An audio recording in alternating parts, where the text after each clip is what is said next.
जय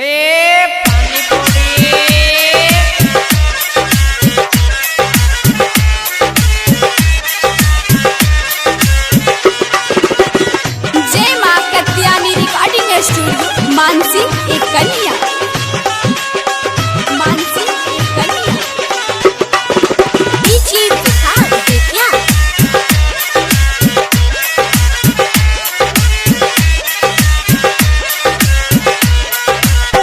मनसी खगड़िया से सीधे आई हो रास्ता, मनसी खगड़िया से सीधे आई हो रास्ता।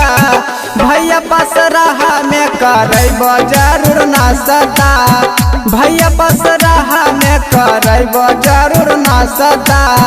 असली सामान भैया देव तोरा सस्ता।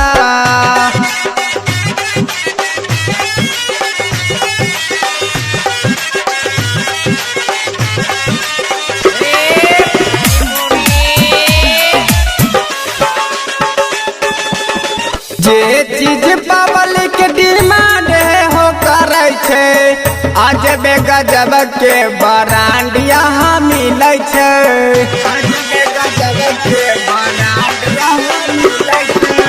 जे चीज पब्लिक डिमांड हो करे छे, आज बे गजब के ब्रांड यहाँ मिले छे। पानी पूरी चाउमीन के स्वाद चखब हो, पानी पूरी चाउमीन के स्वाद चखब हो।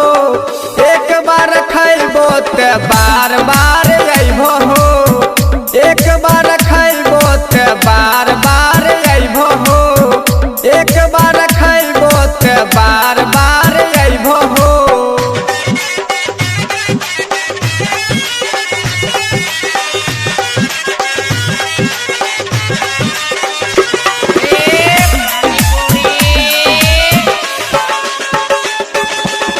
नाश्ता करे ले भैया महदीपुर से आवे छे, भैया बन देहरा वाला प्रशंसा सुनावे छे।